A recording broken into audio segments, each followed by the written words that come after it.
Ezekiel chapter 6. Again, a message came to me from the Lord. Son of man, turn and face the mountains of Israel and prophesy against them. Proclaim this message from the sovereign Lord against the mountains of Israel. This is what the sovereign Lord says to the mountains and the hills and to the ravines and valleys. I am about to bring war upon you, and I will smash your pagan shrines. All your altars will be demolished, and your places of worship will be destroyed. I will kill your people in front of your idols. I will lay your corpses in front of your idols and scatter your bones around your altars. Wherever you live, there will be desolation, and I will destroy your pagan shrines. Your altars will be demolished, your idols will be smashed, your places of worship will be torn down, and all the religious objects you have made will be destroyed. The place will be littered with corpses, and you will know that I alone am the Lord. But I will let a few of my people escape destruction, and they will be scattered among the nations of the world. Then, when they are exiled among the nations, they will remember me. They will recognize how hurt I am by their unfaithful hearts and lustful eyes that long for their idols. Then at last they will hate themselves for all their detestable sins. They will know that I alone am the Lord, and that I was serious when I said I would bring this calamity on them. This is what the sovereign Lord says. Clap your hands in horror and stamp your feet. Cry out, because all of the detestable sins the people of Israel have committed. Now they are going to die from war and famine and disease. Disease will strike down those who are far away in exile. War will destroy those who are nearby, and anyone who survives will be killed by famine. So at last I will spend my fury on them. They will know that I am the Lord when their dead lie scattered among their idols and altars on every hill and mountain and under every green tree and every great shade tree, the places where they offered sacrifices to their idols. I will crush them and make their cities desolate, from the wilderness in the south to Riblah in the north. Then they will know that I am the Lord. Ezekiel chapter 7. Then this message came to me from the Lord. Son of man, this is what the sovereign Lord says to Israel. The end is here, wherever you look, east, west, north, or south. Your land is finished. No hope remains, for I will unleash my anger against you. I will call you to account for all your detestable sins. I will turn my eyes away and show no pity. I will repay you for all your detestable sins. Then you will know that I am the Lord. This is what the sovereign Lord says.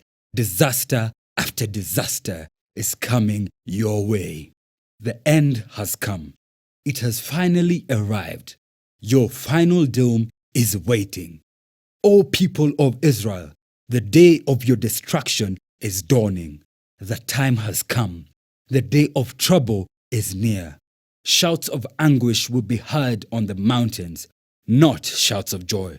Soon I will pour out my fury on you and unleash my anger against you. I will call you to account for all your detestable sins. I will turn my eyes away and show no pity. I will repay you for all your detestable sins. Then you will know that it is I, the Lord, who is striking the blow. The day of judgment is here. Your destruction awaits. The people's wickedness and pride have blossomed to full flower. Their violence has grown into a rod that will beat them for their weakness. None of these proud and wicked people will survive. All their wealth and prestige will be swept away. Yes, the time has come. The day is here. Buyers should not rejoice over bargains, nor sellers grieve over losses. for all of them will fall under my terrible anger.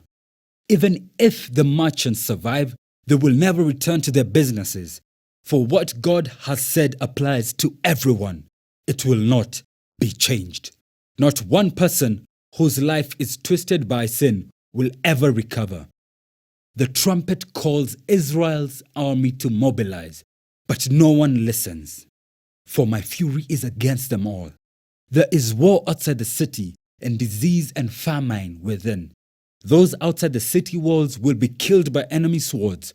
Those inside the city will die of famine and disease.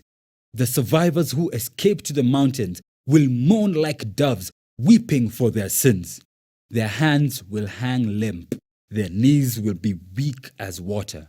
They will dress themselves in burlap. Horror and shame will cover them.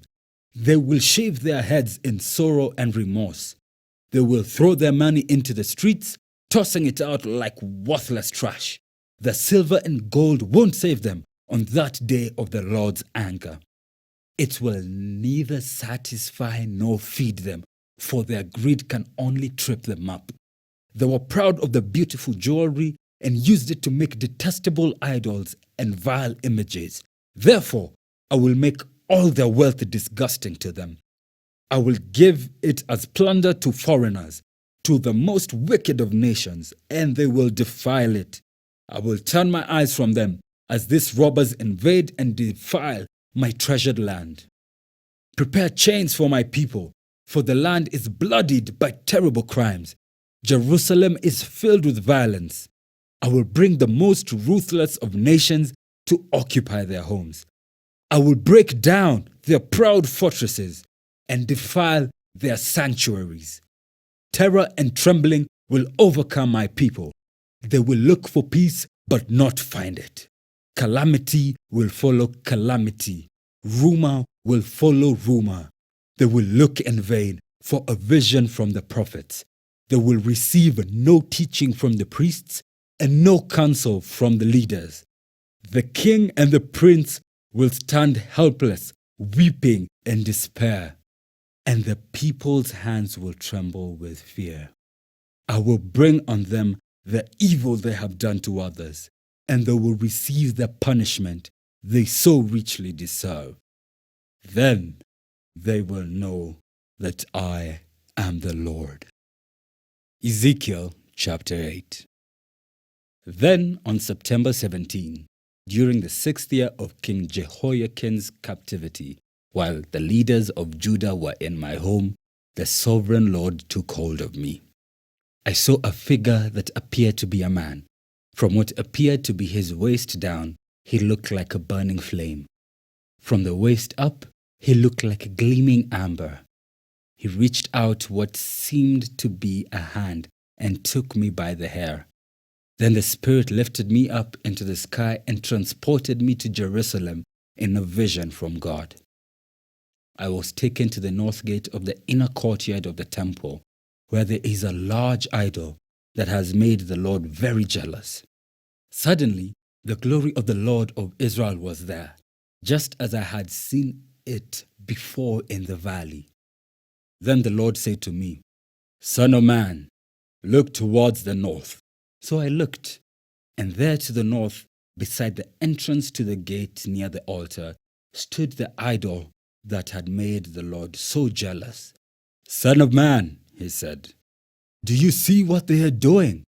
Do you see the detestable sins the people of Israel are committing to drive me from my temple?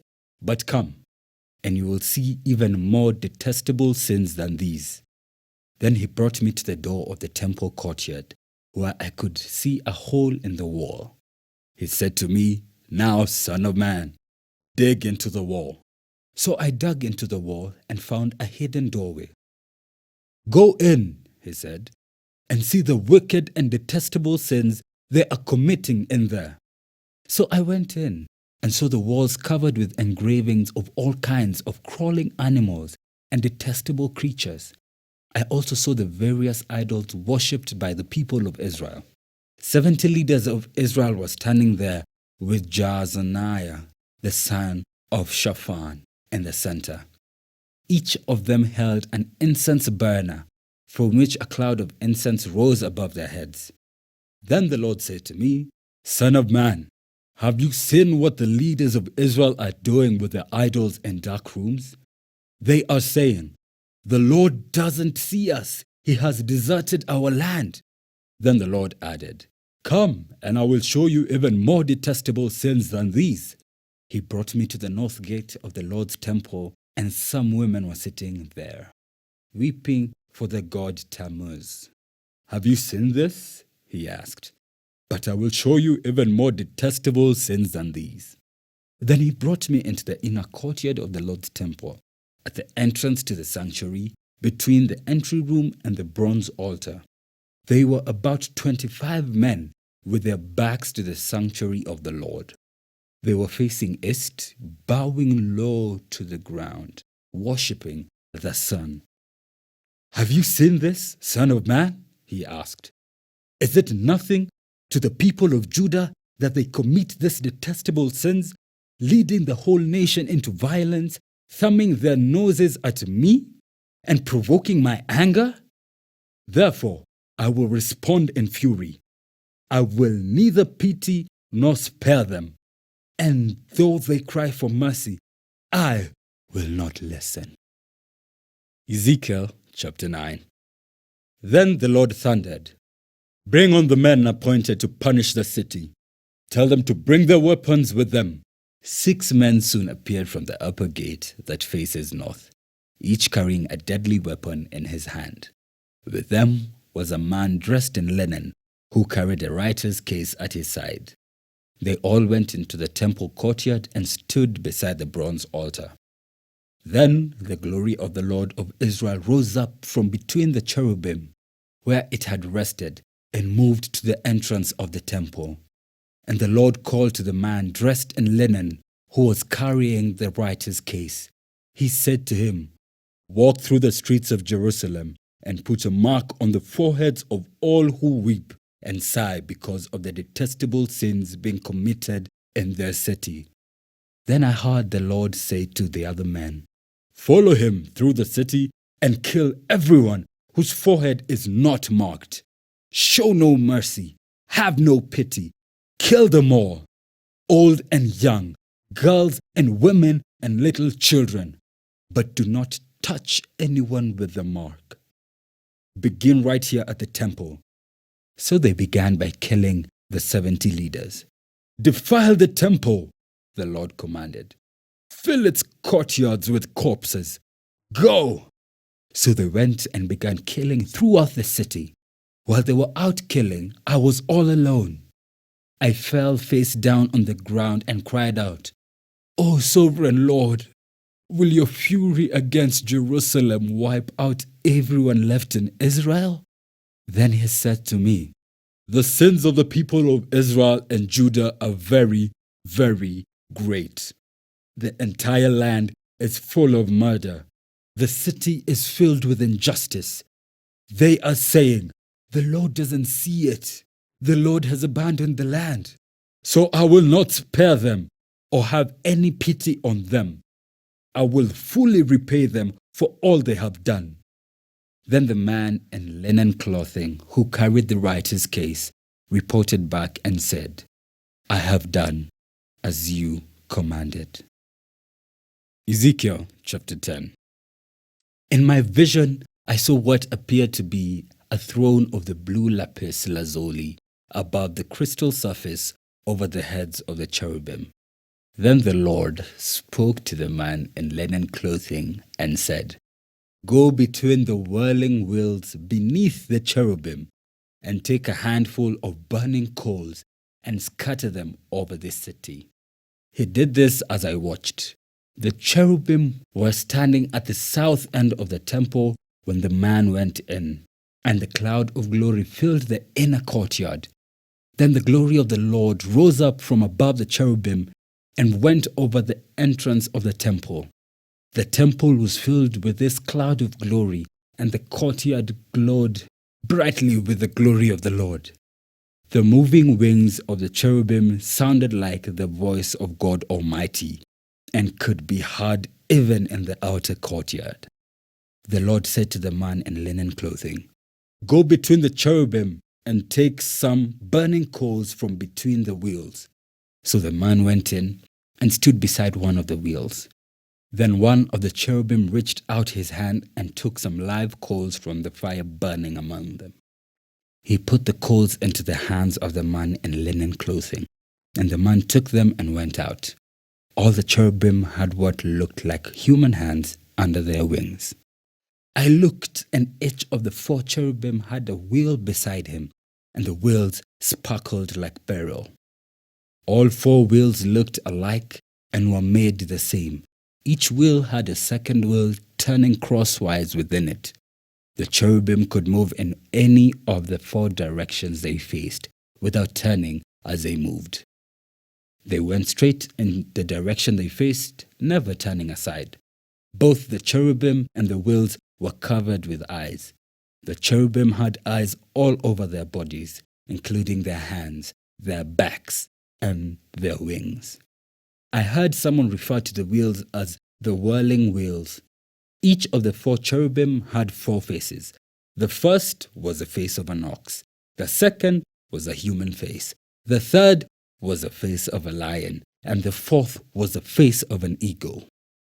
Then the cherubim rose upward. These were the same living beings I had seen beside the Kebar River. When the cherubim moved, the wheels moved with them. When they lifted their wings to fly, the wheels stayed beside them.